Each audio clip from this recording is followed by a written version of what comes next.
تو ایسے دور میں دوسرے چیزوں کو بنانا یہ بالکل حماقت والی بات ہے. اور اللہ کے فضل و کرم سے میں کرناٹک کی بات عرض کر رہا ہوں, میں بھی جلدی میں ہوں. مقصد یہ تھا کہ بچیاں برقعے حجاب نقاب کے ساتھ جائیں یا نہ جائیں, عدالت کا جو فیصلہ آتا ہے اپنی جگہ پر. یہ سوال نہیں ہوا کہ حجاب نقاب اور برقع ہمارے دھرم میں, شریعت میں, قرآن حدیث کی روشنی میں کیا ہے. یہ عدالتوں سے زیادہ مذہبی لوگ جانتے ہیں. السلام علیکم ورحمۃ اللہ وبرکاتہ. وعلیکم السلام ورحمۃ اللہ وبرکاتہ. جو حضرت, پہلا سوال یہ ہے کہ ہائی کورٹ کا جو فیصلہ مسلمانوں کے لیے بالکل خلاف ہے, آپ اس کے بارے میں کیا کہیں گے؟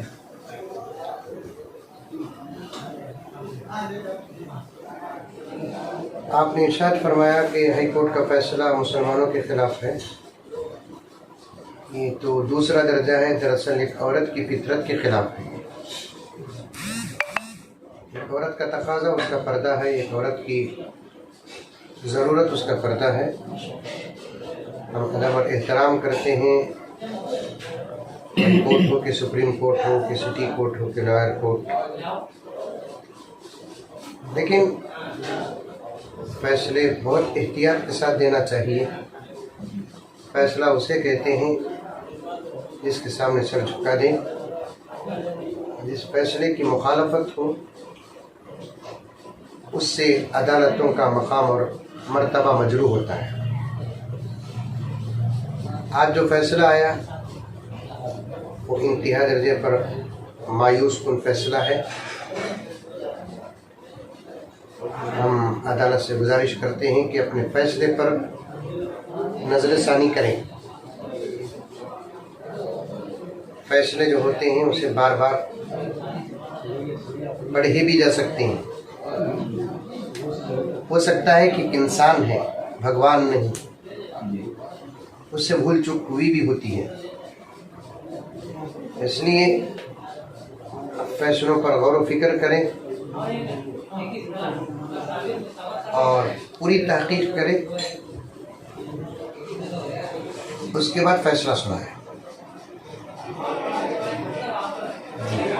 دوسرا سوال یہ ہے کہ ہم مسلمان کب تک ان کورٹ پر بھروسہ کریں, کیونکہ جو بھی ہمارا فیصلہ یا جو ہمارا معاملہ ہے مسلمانوں کا, جو خاص طور پر شرعی معاملہ ہے, وہ کورٹ کے اندر جو بھی گیا ہے اب تک مسلمانوں کے حق میں کوئی فیصلہ نہیں آیا. اصل میں کورٹ میں توجہ کی ضرورت ہے. کورٹ میں جو مسئلہ گیا وہ مسئلہ صرف اتنا تھا کہ بچیاں کالج میں حجاب کے ساتھ آئیں گی کہ نہیں آئیں گی.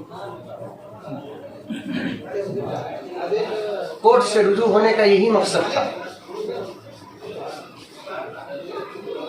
اسکول کے کچھ حضرات بغیر حجاب کے بچیوں کو آنے کے لیے کہہ رہے تھے, تو بچیاں اور قوم کے ذمہ دار حضرات ملک کے دیے ہوئے حق کا استعمال کرتے ہوئے مطالبہ کر رہے تھے کہ ملک کے سنویدھان میں دیے ہوئے حق میں اس بات کی اجازت ہے کہ جس درجے میں پڑھنے کی کلاس میں خاص یونیفارم نہیں ہوتا, مذہبی لوگ اپنے مذہب کے مطابق آ سکتے ہیں.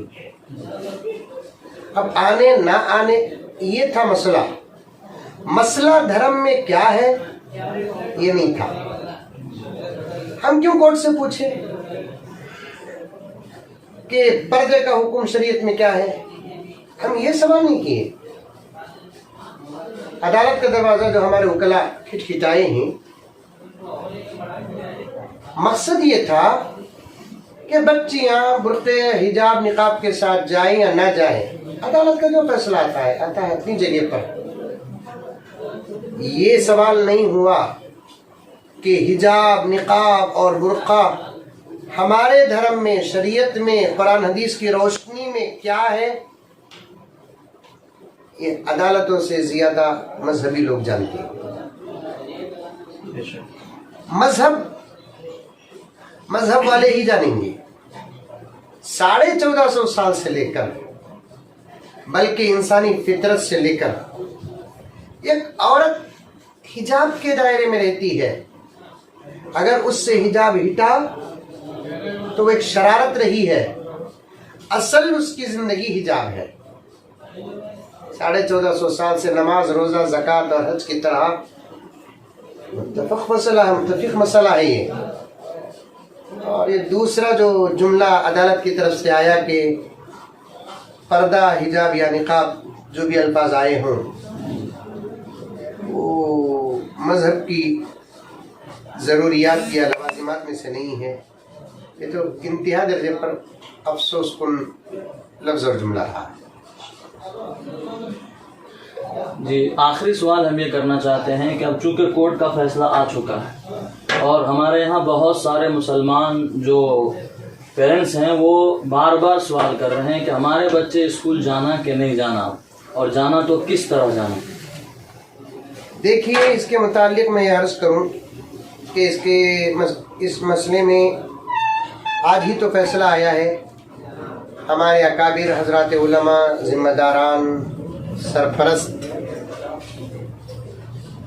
دانشوران اس کے بارے میں بہت جلد بیٹھیں گے اور فیصلہ سنائیں گے۔ جہاں تک میری رائے ہے، ایسے نازک وقت میں فیصلہ آیا ہے، اس کی وجہ سے بچیاں بہت پریشان ہیں۔ سال بھر کی محنت ضائع ہونے کا وقت ہے۔ ایسے میں میری رائے یہ ہے کہ ایگزامز کا دور چل رہا ہے، عام کلاس کے روم کے مقابلے میں امتحان گاہ جہاں امتحان دیتے ہیں وہ اور بھی زیادہ محتاط جگہ ہوتی ہے، نہ شرارت، نہ شور، نہ غل، نہ شغب ہوتا ہے۔ بچیاں اپنے امتحان کو جاری رکھیں۔ یہ الضرورات تبیح المحظورات ایک فقہی جملہ ہے، تو کالج کے اندر اسی شرم و حیا، حجاب و نقاب و پردے کے ساتھ جائے اور وہاں بڑے ادب اور احترام کے ساتھ اور احتیاط کے ساتھ برقع اتاریں اور اپنے بیگ میں اجا رکھنا رکھیں، اور امتحان گاہ پہنچ کر روتے دل ہی دل کے ساتھ، روتے ہوئے، گڑ گڑاتے ہوئے، اللہ کے پاس دعا کرتے ہوئے امتحان دے کر جلد سے جلد فارغ ہو کر وہاں سے نکل جائے۔ اس سال کا مسئلہ اب 2-3 دن، 2-4 ایگزامس ہی باقی ہیں، تو مسئلہ حل کر لیں۔ انشاءاللہ تعالیٰ 2 مہینے کی چھٹی ہوگی تو ان 2 مہینے کے عرصے میں کوئی اور بہتر ہمارے بڑوں کی طرف سے رائے، مشورے اور فیصلے آ جائیں۔ اور ایک مولانا، ابھی مسلمانوں کی کوئی بھی اسکول نہیں، کالج نہیں، کچھ بھی نہیں ہے، تو صرف بناتے ہیں تو شادی ہال بناتے ہیں یا تو کچھ بھی فنکشن ہال، ایسے دوسرے فالتو چیزوں میں خرچ کرتے ہیں۔ تو ہمارے مسلمانوں کو جو ہمارے لیڈران ہیں ان کو کچھ تو آپ بتائیں جو کالجز کی طرف اور ایجوکیشن کی طرف دھیان دیں۔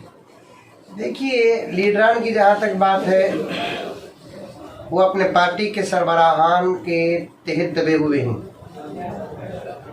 میں صاف صاف کہنا چاہتا ہوں، کسی بھی قسم کی خدمت کے لیے لیڈران کو جہاں تک ہو سکے الگ کریں۔ اب رہا قوم کے ذمہ داروں کو، مساجد کے ذمہ داروں کو، گاؤں اور شہر کے ذمہ داروں کو، اداروں کے، تنظیموں اور تاریخوں کے ذمہ داروں کو اب جاگنا چاہیے۔ الحمدللہ مساجد اللہ کے گھر ہیں، بنانے میں فضائل بڑے زیادہ ہیں۔ اب الحمدللہ مساجد بڑی کثیر تعداد میں ہیں اور مدارس کے بھی بڑے فضائل ہیں۔ اب جتنے مدارسے ہیں ان کو آباد کرنے کی ضرورت ہے۔ شادی حال یہ سب ہے اپنی جگہ پر، لیکن اس وقت جو ضرورت ہے اس کو پورا کرنا ہی عقل مندی ہے۔ کسی کو بھوک لگ رہی ہے زبردست، اسے بہترین کپڑے دینا حماقت ہے۔ قوم کی اس وقت ضرورت کالجز ہے، تو ایسے دور میں دوسرے چیزوں کو بنانا یہ بالکل حماقت والی بات ہے۔ اور اللہ کے فضل و کرم سے میں کرناٹک کی بات عرض کر رہا ہوں، میں بھی جلدی میں ہوں۔ کرناٹک میں حضرت سلطان شہید رحمۃ اللہ علیہ کی طرف سے وقف کردہ کتنی بہترین جگہیں ہیں، کالجز تعمیر کریں اور یہ نیت نہیں کہ صرف مسلمان بچیوں کو تعلیم دیں. ہم کالجز تعلیم تیار کریں گے, مسلمان بچیوں کو بھی پڑھانے کا انتظام کریں گے, ہندو بچیوں کو بھی پڑھانے کا انتظام کریں گے انشاءاللہ تعالیٰ ثم انشاءاللہ. ایسے اگر کالجز تیار ہو کر ہر قسم کے مذہب کے بچیوں کو آنے کی جب اجازت ملے گی, جہاں مسلمان بچیوں کو برقعے حجاب و نقاب کے ساتھ آنے کی اجازت ہوگی, وہیں کسی ہندو بچی کو تلک لگا کر آنے کی بھی اجازت ہوگی, کیونکہ لکم دینکم ولی دین.